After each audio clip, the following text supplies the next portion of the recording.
Dan ada perjanjian selanjutnya bahwa nanti di hari ini adalah menyusui terakhir. Tiba-tiba gentong kecil tadi, kendi kecil tadi tiba-tiba pecah. Wah!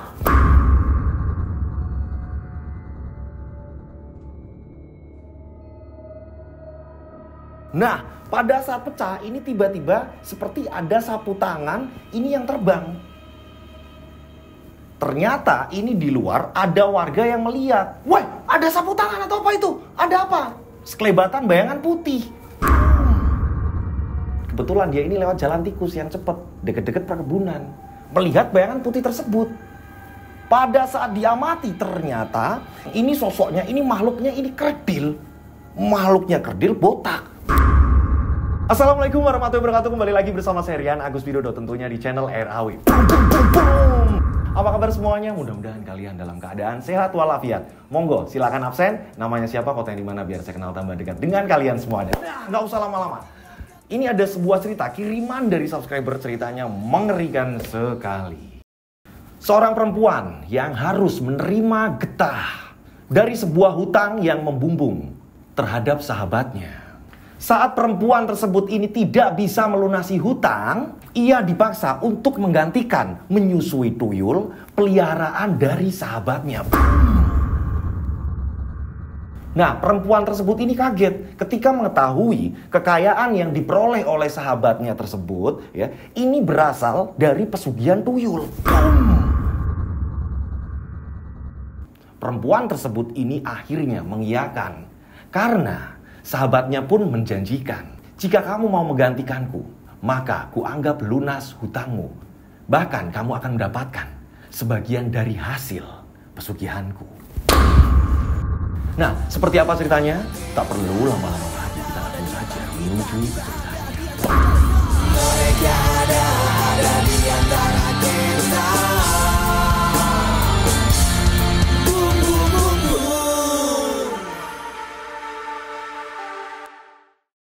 Tokoh di sini kita sebut saja namanya Pak Asep.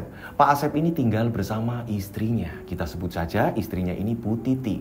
Nah, Bu Titi ini istri keduanya Pak Asep.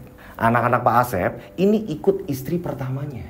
Nah, Pak Asep sendiri ini pekerjaannya dia seorang bendahara pondok pesantren. Tak hanya itu, Pak Asep ini punya toko sembako dan depot minyak. Nah, Bu Titi sendiri ini orangnya ini mudah bergaul, orangnya ini baik, orangnya ini soleha. Pak Asep ini mendapatkan pujian dari warga. Karena apa? Warga ini bisa membandingkan antara istri pertamanya Pak Asep dan Bu Titi. Istri pertamanya Pak Asep, ya, ini hobi main dukun. Dia percaya dengan hal-hal klinik. Tak hanya itu, istri pertamanya Pak Asep ini terkenal pelit. Jadi ketika ada warga yang membutuhkan pertolongan, bantuan atau segala macam, ini sangat sulit sekali untuk mengulurkan tangan. Ketika Pak Asep sudah menikah dengan Bu Titi, ini warga merasa bahagia, ikut seneng. Bu Titi sendiri selain supel, ini Bu Titi sering sekali mengadakan kegiatan-kegiatan mengaji. Ini tidak hanya di kampungnya saja. Jadi di kampung lain pun Bu Titi ini menyerukan kepada teman-temannya, ayolah bikin ini. Nanti biar kampung ini banyak teman-teman yang datang mengaji. Ini yang menjadikan nama Bu Titi ini melejit, dikenal. Ini yang menjadikan Pak Asep ini kebawa juga. Pak Asep ini bangga pernah mengatakan kepada Bu Titi, Bu, Bapak mau terima kasih sama Ibu. Loh. Emang Ibu melakukan apa, Pak? Dengan adanya Ibu menggelar acara pengajian. Tak hanya di kampung kita, ini menjadikan nama Bapak ini terangkat juga. Begitu juga nama pondok pesantren yang Bapak kerja di situ, Bu.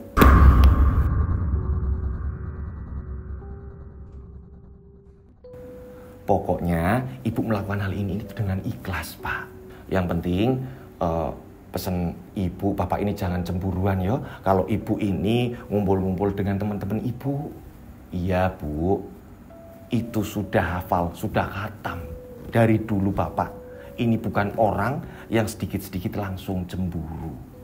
Kalau tidak ada bukti yang aneh-aneh, Bapak ini gak pernah, Bu, punya pemikiran negatif terhadap pasangan. Nah, inilah yang menjadikan ya mereka ini saling support. Orang-orang di sekitar ini benar-benar ikut merasakan hawa bahagia tersebut. Bu, nanti kapan-kapan kita bikin ini yuk bu. Bu, bikin acara ini yuk bu. Nanti Agustusan bikin ini yuk bu. Nah, banyak sekali para warga ini yang deket sama Bu Titi. Karena ini berbanding terbalik dengan kejadian dulu. Warga ini ketika lewat depan rumah Pak Asep, ini benar-benar males untuk berkunjung. Jadi kalau beli pun ya, ini hanya sebatas beli, setelah itu udah pergi. Kalau sekarang ini enggak.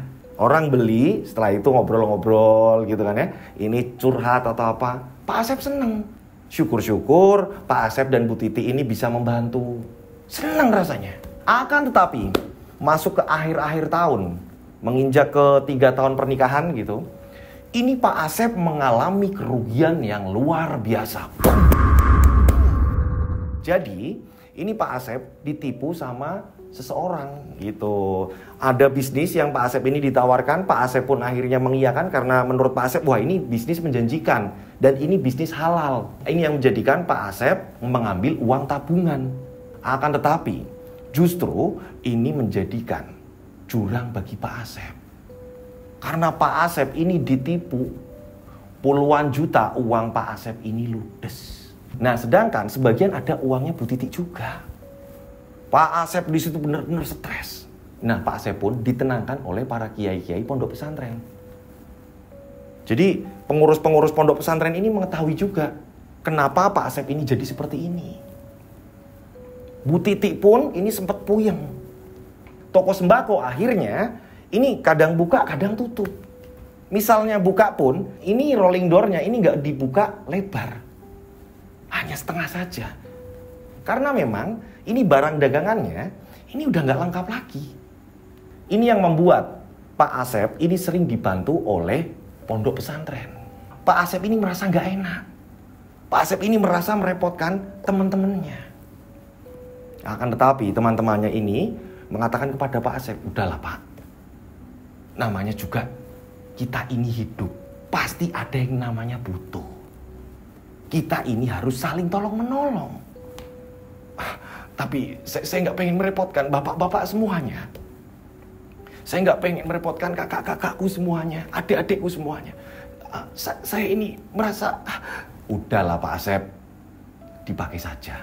Nah, ini sering dibantu sama orang-orang pondok pesantren. Dan tak hanya itu, kebutuhan-kebutuhan yang memang harus dibayar, ini kan jumlahnya besar-besar. Yang menjadikan Pak Asep ini akhirnya menjual mobilnya. Mobil satu-satunya di mana ini untuk berangkat ke pondok pesantren dijual. Nah, tinggal sisa 1 motor dan itu pun ini yang biasa dipakai Bu Titi. Tak lama dari itu justru malah Bu Titi ini hamil. Hingga pada akhirnya ini para warga yang mengetahui ini memberikan selamat. Ada juga sebagian yang mengetahui kondisi keluarganya Pak Asep ini menguatkan Pak Asep. Pak, di balik ujian, di balik kesukaran Pak Asep, Tuhan membayarkan Pak. Ada rezeki yang didatangkan Tuhan. Iya, di sisi lain saya ini pusing. Ternyata Tuhan menganugerahkan istri saya ini hamil. Dan sebentar lagi saya kembali jadi bapak. Iya Pak Asep. Kami juga bangga Pak Asep. Kami ikut senang. Tapi kalau Pak Asep ini mukanya ini asem.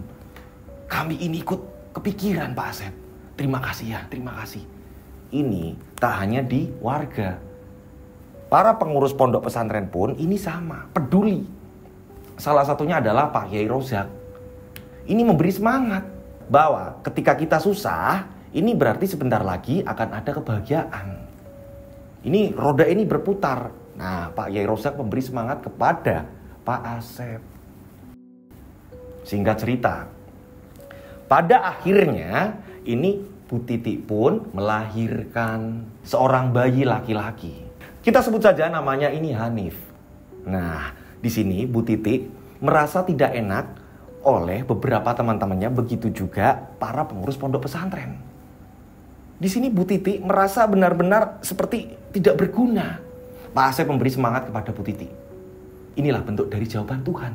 Ketika kita ini sering membantu orang, maka kita akan dibantu juga. Udahlah Bu, semangat. Bapak ini jatuh-jatuhnya seperti apa. Kalau ibu ini tetap tersenyum, bapak percaya diri ngadepin dunia, Bu. Inilah kasih sayang Pak Asep kepada Bu Titi, begitu juga sebaliknya. Singkat cerita, berjalannya waktu, ini Pak Asep disibukkan dengan kegiatan yang ada di pondok pesantren. Bahkan ini sering keluar kota. Jadi ada kegiatan-kegiatan yang memang mengharuskan Pak Asep ini ikut. Apalagi Pak Asep di sini mengurus keuangan. Ini yang menjadikan Pak Asep nggak mau Pak Asep ini dicap seolah-olah nanti ini Pak Asep memanfaatkan atau apa, nggak mau. Makanya Pak Asep ini menunjukkan keprofesionalan kerja. Pak Asep ini nggak mau dicap di situ malas-malasan, karena memang di situ bahu-membahu, saling support, saling menyemangati. Nah, saat Pak Asep ini sibuk, tibalah 7 bulanan. Nah, Pak Asep ini sempat pulang, memberi semangat ya kan kepada istrinya, ya kan, bangga punya putra yang bernama Hanif. 7 bulan semua orang-orang pada datang, mengadakan pengajian juga. Ini memang disupport dari beberapa sahabat-sahabat yang ada di pondok pesantren. Akan tetapi, setelah 7 hari acara tersebut, nggak tahu kenapa para warga setiap lewat depan rumahnya Pak Asep ini ngerasa pengen muntah.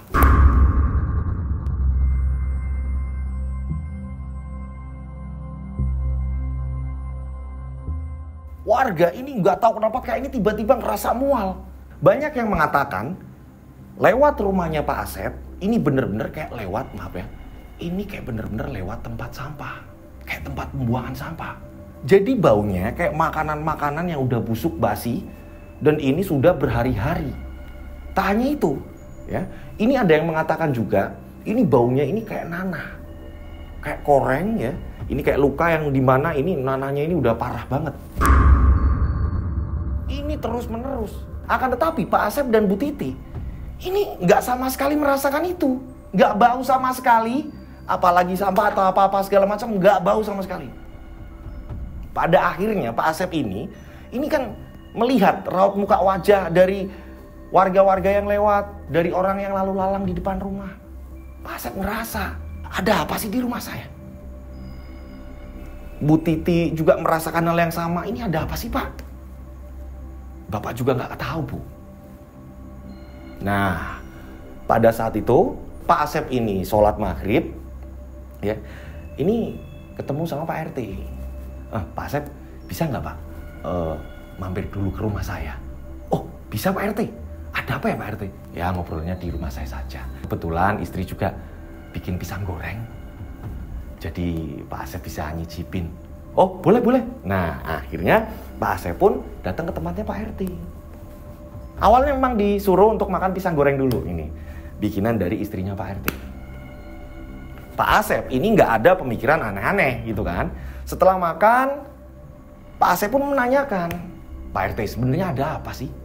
Apa saya ini disuruh makan pisang goreng saja atau ada yang lain? Gimana ya cara ngomongnya? Saya ini sebagai RT ini harus adil. Kalau nggak disampaikan nanti dikira saya ini pilih kasih terhadap warga. Ya Pak RT, jangan bikin saya penasaran. Pak RT ini ada apa? Keluhan apa? Jadi gini, maaf ya Pak, banyak warga yang mengeluh ketika melintas di depan rumahnya Pak Asep. Mereka ini mengatakan kepada saya kalau lewat depan rumahnya Pak Asep, ini benar-benar bau menyengat sekali. Ini kayak kotoran, kayak sampah. Maaf banget Pak Asep, terpaksa saya harus menyampaikan. Dan sebenarnya ada apa Pak Asep? Nah ini, karena kemarin saya sibuk urusan pondok pesantren, makanya saya ini belum sempat untuk membahas ke salah satu warga atau apa. Dan ini kebetulan Pak RT kok mengundang saya, ini membicarakan tentang hal itu. Saya sendiri dan istri saya ini tidak merasakan bau apa-apa Pak RT. Atau seperti ini aja Pak RT, mending Pak RT ke tempat saya, biar Pak RT ini lega. Nah lagi ngobrol seperti itu, ini ada beberapa warga yang lewat. Nah pas, udah disampaikan belum Pak RT? Udah. Ini saya lagi ngobrol sama Pak Asep. Iya Pak Asep, maaf ya Pak Asep, Tapi ya lewat Pak RT aja itu udah tahu Pak RT kok Pak Asep. Iya. Sabar ya sebentar. Saya ngobrol dulu sama Pak RT. Nah, akhirnya warga pun kembali bubar. Nah, sampai yang lihat sendiri kan Pak Asep. Mereka ini pengen saya ini menyampaikan. Ya udah. Gini aja Pak RT, biar tidak jadi pertanyaan warga, Pak RT ke tempat saya. Ya udah, nanti saya ke tempatnya Pak Asep, tapi mohon maaf ya Pak Asep, karena ini memang permintaan warga. Iya nggak apa-apa, saya biar lega. Pak Asep pun pulang. Pada saat Pak Asep pulang, ya kan, Pak Asep pun ini mau nyampein ke istri, takutnya istri tambah kepikiran. Karena memang perekonomian mereka ini lagi luluh lantahnya. Apalagi Hanif ini masih rentan sakit. Jadi ketika kena debu atau apa gitu kan ya, ini Hanif ini gampang sekali sakit. Nah makanya Pak Asep ini tidak menyampaikan panjang lebar, hanya mengatakan bahwa tadi ketemu Pak RT, mengatakan bahwa warga ini ada keanehan mencium sesuatu di rumah kita Bu. Hanya itu saja. Tapi mereka tidak berpikir yang aneh-aneh kok Bu. Nggak tahulah warga orang kita ini nggak nyium bau apa-apa kok. Bu Titi hanya mengatakan seperti itu. Ya udah Bu, hanya itu tok kok. Akan tetapi ternyata ini ketika Pak RT datang ngecek, warga ini berbondong-bondong ada yang ikut. Udah Pak RT aja yang masuk Pak RT. Pak Asep, Assalamualaikum. Pada saat Pak Asep membuka, Pak Asep kaget. Lah rombongan. Nah saat itu ya akhirnya Pak RT mohon izin. Pak RT mohon izin dan ditemani beberapa warga. Maaf ya Pak Asep, nun sewu niki. Pak Asep, maaf ya. Ini nyari ke seluruh isi rumahnya Pak Asep. Muter nih, diputerin rumahnya Pak Asep. Mulai dari dapur, kamar mandi, apa segala macam. Ini nggak ada sama sekali. Atau mungkin bangkai ditemukan atau apa. Ini nggak ada sama sekali. Benar-benar nihil. Lah iya ya. Kalau di dalam rumahnya Pak Asep justru malah gak bau ya. Nah kan, saya sendiri gak ngerasain kok. Pak Asep mengatakan hal seperti itu. Nah kan tetapi ada beberapa warga yang ngomong. Karena Pak RT tadi udah ngomong. Siapa tahu ya udah disingkirkan sesuatunya. Ada yang ngomong seperti itu. Nah Pak Asep yang mendengar, Pak Asep langsung ngomong. Mas, maaf ya mas. Maksud mas apa? Pak RT langsung menenangkan. Sudah Pak. Enggak. Ini ya namanya warga Pak. Udah ya. Ini enggak ada tujuannya gimana. Ya tapi tolong Pak RT ya. Pak RT sudah membuktikan sendiri, kalian juga sudah membuktikan sendiri bahwa di rumah saya ini tidak ada apa-apa. Tolong ya. Jangan ngomong seenak hati. Iya Pak. Nah, akhirnya mereka pun pamit. Singkat cerita, berapa hari kemudian Pak Asep kembali disibukkan dengan kegiatan pondok pesantren, di mana Pak Asep ini harus keluar kota lagi. Nah disitulah warga kembali mencium aroma yang sangat menyengat sekali, aroma bangke, aroma sampah. Ini setiap lewat rumahnya Pak Asep, dan parahnya ini setiap malam. Parahnya ini yang paling parahnya, puncak-puncaknya ini pas malam hari. Ini yang menjadikan sering sekali warga akhirnya gedor-gedor pintu rumahnya Bu Titi. Jam berapapun digedor-gedor. Dok, Assalamualaikum. Waalaikumsalam. Siapa ya? Bu Titi akhirnya bangun. Ya, iya sebentar. Ya namanya juga masih ada bayi, ada bocah kan ya. Nanti Bu Titi akhirnya keluar. Bu, kami kembali bau nih. Mana? Coba masnya masuk, ada bau nggak? Iya sih, kalau udah di dalam rumah ini nggak bau, tapi kalau pas di luar bau Bu. Ya monggo silakan, kalau mau dicari silakan. Nah ini yang menjadikan Hanif ini nangis, kaget ketika ada orang-orang ya, ini yang datangnya tiap malam dan datangnya ini dengan cara seperti itu. Ini berkali-kali yang menjadikan Hanif ini sakit-sakitan. Hanif langsung dibawa ke rumah sakit karena memang demamnya ini tak kunjung turun. Pak Asep ya sepulang dari luar kota kaget ketika ada tetangganya yang menyampaikan ini istrinya baru saja membawa Hanif ke rumah sakit. Nah setelah sesampainya di rumah sakit Pak Asep ini nangis melihat Hanif ini ya demamnya nggak turun-turun. Istrinya mengatakan bahwa semenjak bapak ini nggak di rumah, ini ada beberapa warga yang terus menerus ya ini curiga di tempat kita ini nyimpen apa kayak bangkai kayak atau apa. Ada yang mengatakan inilah itulah apalah. Itu Pak, ini penyebab Hanif jadi seperti ini. Ya ampun kok seperti ini ya. Tak lama kemudian Pak RT pun akhirnya datang ke rumah sakit dan minta maaf. Karena kemarin pada saat warga ini secara tidak langsung ini memutuskan sendiri, kebetulan Pak RT ini juga sedang tidak di rumah. Nah, ini yang menjadikan Pak Asep bingung.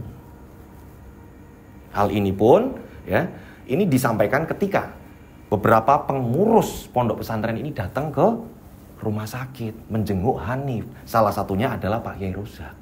Sesampainya di rumah sakit ya, ini Pak Asep ini langsung menangis melihat kondisi istrinya yang sudah tidak sadarkan diri. Bahkan, maaf ya, ini di bagian payudaranya ini sudah gosong.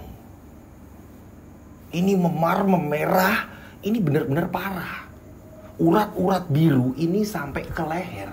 Jadi urat-urat biru yang ada di dada gitu kan ya, menjalar ke atas. Dan kondisinya benar-benar kritis. Pak Asep menangis. Nah, Pak Kiai Rozak pun menjelaskan. Hal yang dimana sebenarnya saat itu memang pengen mengatakan ada apa-apa dengan istri kamu. Singkat cerita. Nah, pada saat itu Pak Kiai Rozak ini menghubungi dua rekannya. Gitu. Yang biasa Pak Rozak ini ketika mengatasi sesuatu hal yang memang ini di luar nalar, Pak Rozak ini minta bantuan kedua temannya tersebut gitu. Kedua temannya ini langsung datang. Mereka berembuk dan pada akhirnya Pak Rozak mengatakan kepada Pak Asep bahwa nanti kita akan mengadakan ruqyah. Ini nanti di rumah, kalau memang sudah mendingan, nanti hasilnya seperti apa dari dokter, sampean langsung ngomong sama saya. Singkat cerita Pak Asep ini menanyakan ke dokter. Nah, dokter mengatakan bahwa ini kondisinya sangat kritis dan memang tidak boleh diganggu dulu. Singkat cerita, kondisi Bu Titi ini semakin membaik. Di sisi lain, ini Pak Rozak dan dua sahabatnya ini terus bekerja keras. Mendoakan agar istrinya Pak Asep ini sembuh. Berapa hari kemudian, tanda-tanda membaik pada Bu Titi. Ini membuat Pak Asep dan keluarga ini senang, tenang, lega. Alhamdulillah, alhamdulillah. Nah, disitulah istrinya baru nangis, memeluk dan minta maaf Pak Asep. Maafkan ibu, Pak. Maafkan ibu. Nah, ternyata ya, ini Pak Rozak juga meninggalkan air untuk diminumkan kepada istrinya Pak Asep. Di mana sebagian air ini memang sudah dibasuhkan terlebih dahulu. Pada saat itu, ya, ini Pak Asep ini menanyakan ke dokter. Pak dokter, kapan istri saya ini boleh pulang Pak dokter? Nanti masih ada pemeriksaan-pemeriksaan Pak. Seperti apa ke depannya, nanti Bapak dikabari. Jadi Bapak mohon bersabar. Nah, Pak Kiai Rozak ini kembali lagi datang ke rumah sakit. Pak Kiai Rozak ini mengajak ngomong Pak Asep. Pak Asep, ada sesuatu hal yang mau saya bicarakan. Apa Pak Kiai? Jadi gini Pak Asep, jangan kaget. Jadi istri sampean ini menyusui tuyul yang bukan miliknya. Apa Pak Kiai? Menyusui tuyul yang bukan miliknya. Dari kapan? Dari kapan Pak Kiai? Kenapa istri saya bisa berbuat seperti itu Pak Kiai? Nanti kalau istri sampean sudah bangun, pelan-pelan diajak ngomong. Iya Pak Kiai, pantas saja istri saya ini minta maaf terus-menerus, tapi saya nggak tahu sebenarnya apa yang terjadi. Karena pesan dokter ini mengatakan bahwa jangan sampai istri saya ini jadi pikiran Pak Kiai. Ini akan berpengaruh ke kesehatannya. Ya udah, nanti kalau memang sudah diperbolehkan pulang, nanti saya dan kedua teman saya akan mengurusnya. Terima kasih Pak Kiai. Saya yakin nanti insya Allah dalam waktu dekat istrinya Pak Asep ini boleh dibawa pulang. Harapan saya juga seperti itu Pak Kiai. Terima kasih Pak Kiai, sudah banyak membantu saya. Sudah nggak apa-apa. Nah, Pada saat itu ya kan, ini benar-benar Pak Asep ini fokus terhadap istrinya. Bahkan ini pondok pesantren pun ini mengertikan kondisinya seperti apa. Akhirnya pada datang ke situ menjenguk. Begitu juga dengan warga-warga yang memang di situ juga masih menghargai Bu Titi. Masih respect sama Bu Titi, masih menghormati Bu Titi gitu kan ya. Pada datang jenguk ke situ, sahabat-sahabat Bu Titi. Nah, hingga pada akhirnya istri Pak Asep ya, ini sudah diperbolehkan pulang. Asalkan benar-benar ini istirahat total. Nah, pada saat itu Pak Yai Rozak mengatakan agar istrinya Pak Asep ini pulangnya tetap ke tempatnya Pak Asep. Singkat cerita akhirnya dokter memperbolehkan pulang ya kan. Ini dibawa ke rumahnya Pak Asep. Sesampainya di tempat Pak Asep ya, ini istirahat berapa hari, ini warga-warga, ini kan pada menggunjingkan. Akan tetapi bau busuk tadi yang sangat menyengat mengganggu warga ini sudah tidak ada. Walaupun Bu Titi ini sudah di rumah. Bu Titi pun menceritakan apa sebenarnya yang terjadi. Nah, kita pun flashback, kita tarik mundur ceritanya. Apa sebenarnya yang dilakukan oleh Bu Titi? Kenapa kok bisa mengakui jika beliau ini menyusui tuyul? Pantas saja ada uang banyak di atas kasur orang tuanya Bu Titi. Kita tarik mundur ceritanya.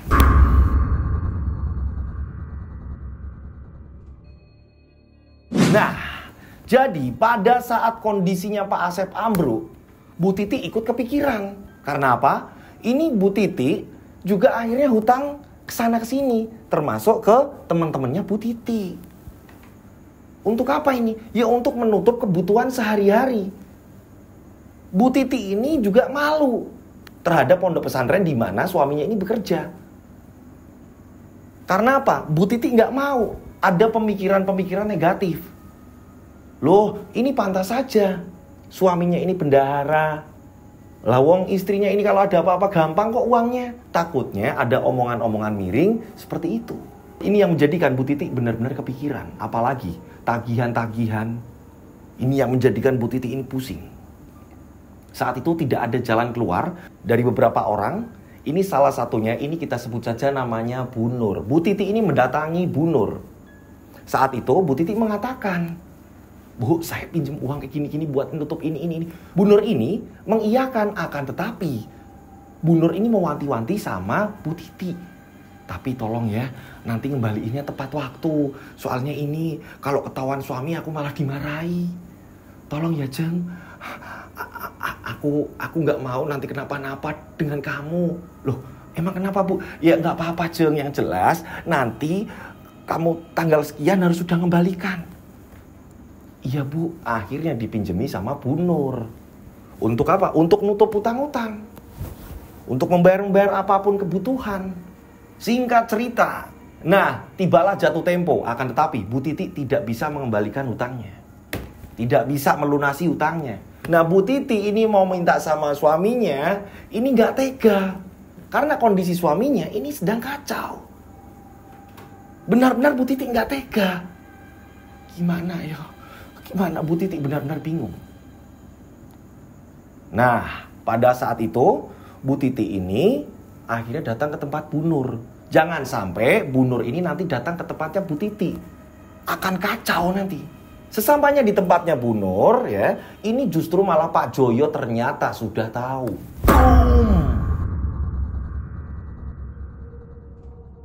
Nah, ini Bu Titi ini memohon agar dikasih spare waktu lagi. Akan tetapi Bu Nur mengatakan tidak bisa. Maaf, tidak bisa. Dan jangan sampai nanti malah suami saya ke tempatmu.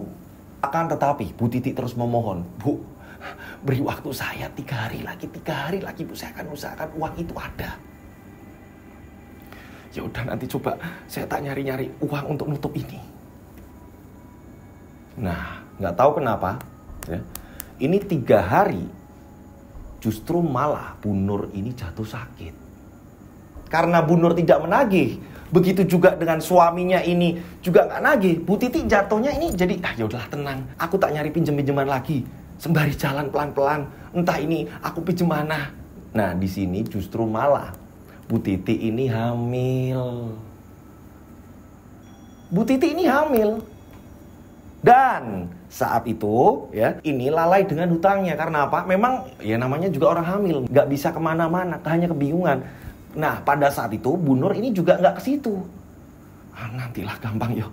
Nanti pokoknya kalau aku udah bisa kemana-mana aku baru ketemu Bu Nur. Mau cerita sama suaminya takut. Nah hingga pada akhirnya ya, ini pada suatu ketika ternyata emang benar. Suruhannya Bu Nur ini datang. Suruhannya Bu Nur datang, ini ada seorang laki-laki menyampaikan jika Bu Nur ini sakit. Bu Titi harus datang ke tempat ini.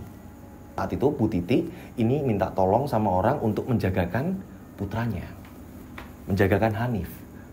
Bu Titi ini langsung menemui Bu Nur berada. Ternyata Bu Nur sudah sakit parah. Dan suaminya ini langsung ngomong, ternyata kamu hutang sama istriku dan kamu tidak menepati janji. Iya. Iya, maafkan saya, Pak. Tapi ini Bu Nur kenapa, Pak? Ya, istri saya sakit. Ini gara-gara kamu. Istri saya meminjamkan uang, di mana uang itu? Uang yang masih buat ritual saya. Jadi kamu harus tanggung jawab. Tanggung jawab bagaimana, Pak? Nah, disinilah Bu Titi kebingungan. Ketika kamu tidak bisa membalikan uang, maka kamu harus menggantikan istriku untuk menyusui tuyul peliharaanku. Nah, ternyata kekayaan Bu Nur ini berasal dari pesugihan tuyul. Bu Nur dan suaminya ini memelihara tuyul. Nah, di sini Tuti kebingungan kan? Maksudnya gimana, Pak? Saya disuruh nyusuin tuyul. Ya. Tapi tenang, kamu akan mendapatkan sebagian dari kekayaan. Kekayaan yang dari pesugihan tuyulku. Kebingungan di sini. Di sisi lain, ini masih terus dikejar tagihan-tagihan dari yang lain. Nah, hingga pada akhirnya Pak Joyo, suaminya Bu Nur ini mengatakan, nanti di malam-malam tertentu, kamu buka kendi ini. Biar dia ini datang ke situ. Sebagian perahan susu istriku sudah ada di situ. Nanti kamu oleskan di payudaramu.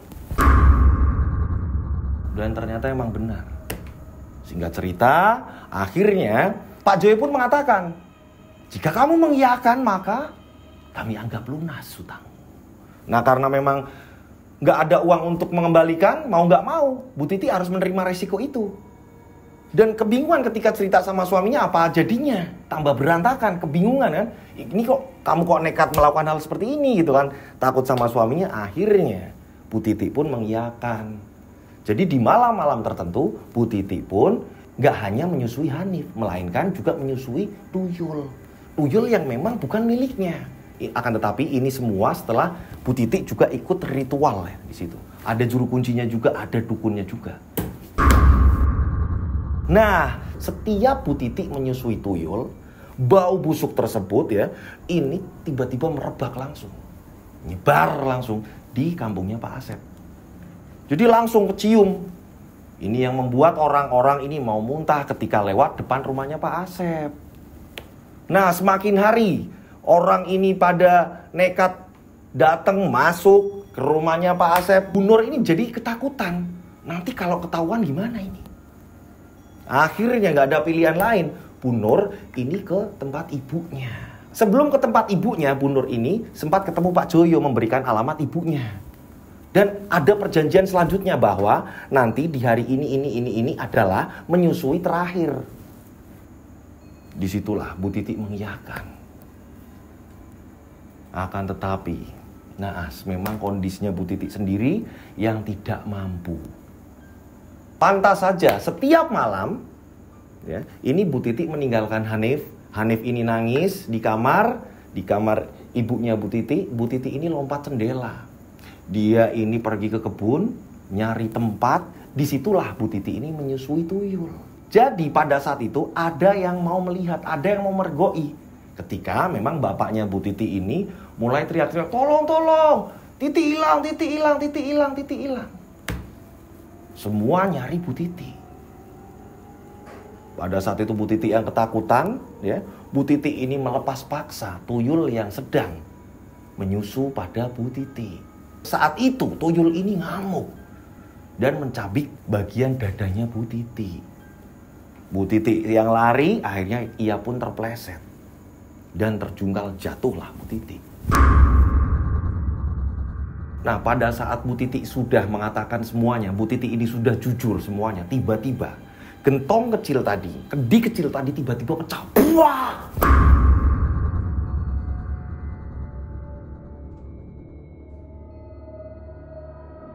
Nah, pada saat pecah ini tiba-tiba seperti ada sapu tangan ini yang terbang. Ternyata ini di luar ada warga yang melihat. Wah, ada sapu tangan atau apa itu? Ada apa? Sekelebatan bayangan putih. Nah, ternyata ya, bayangan putih tadi ini terus terbang dan menuju ke semak-semak perkebunan. Pada saat itu, ini ada seseorang, kita sebut saja namanya Pak Slamet. Dia ini pulang kerja.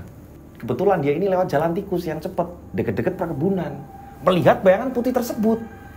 Pada saat diamati, ternyata ini sosoknya, ini makhluknya ini kerdil. Makhluknya kerdil, botak. Lah, kayak tuyul. Pada saat itu Pak Slamet ini lari terbirit-birit saking ketakutannya. Ada tuyul. Pak Slamet ini mengatakan kepada warga jika ia melihat bayangan putih.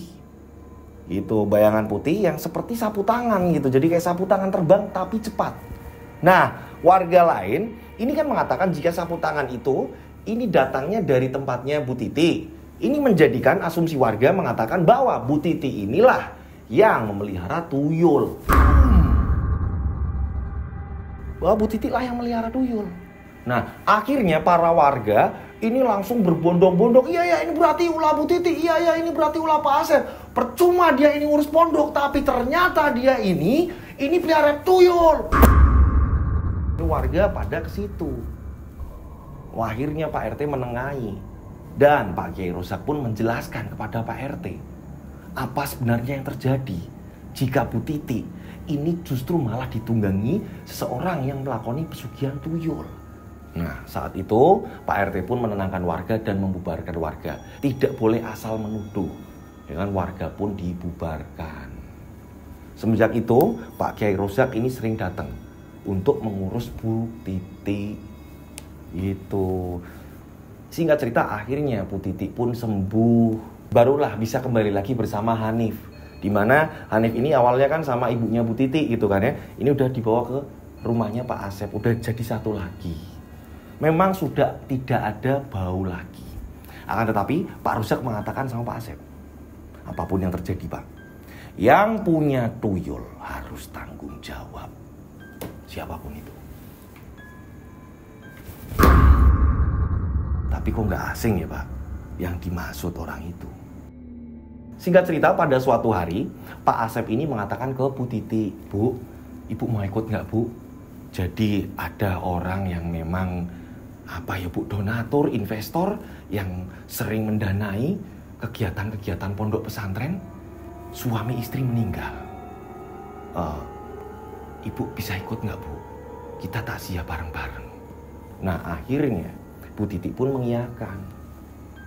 Rombongan nih, ya kan, orang-orang pondok pesantren termasuk Pak Kiai Rozak datanglah ke rumah yang dimaksud.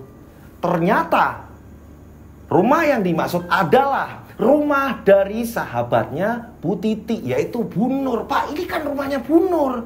Lah, Bu Nur ini yang kamu maksud? Iya Pak. Lah, ini kan suaminya namanya Pak Holik. Kita sebut saja namanya Pak Holik Wijoyo. Jadi di pondok pesantren ini terkenalnya ini memanggilnya Pak Holik. Akan tetapi ketika di rumah ini manggilnya Pak Joyo. Lah, ini Pak suaminya ini yang meninggal. Nah iya, ternyata yang didatangi mereka dan yang menjadi donatur pondok pesantren di mana Pak Asep bekerja, ya Pak Joyo juga. Pak Joyo dan Bu Nur. Nah, ini hanya seputaran itu saja.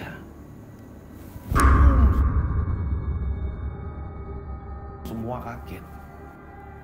Ya ampun Pak, ternyata Pak ini kan. Nah, Pak Joyo ini meninggal. Pak Joyo meninggal, begitu juga dengan Bu Nur. Itu akhirnya pada saat itu ini seluruh pondok pesantren pun berkumpul. Apapun uang yang sudah disumbangkan dari Pak Joyo, ya, yang sisa berapa kita kembalikan kepada anak-anaknya. Ya karena memang mereka ini ya sepakat, kami nggak mau setelah tahu puterannya uang ternyata seperti itu. Nah di sini justru malah harusnya Pak Asep ini yang peka. Karena apa? Pak Asep ini kan bendahara. Pak Asep ini yang pertama kali menerima uang ketika ada kiriman-kiriman uang, pembukuan segala macam. Maka dari itu ini benar-benar cerita ini kok puterannya kayak gini nih.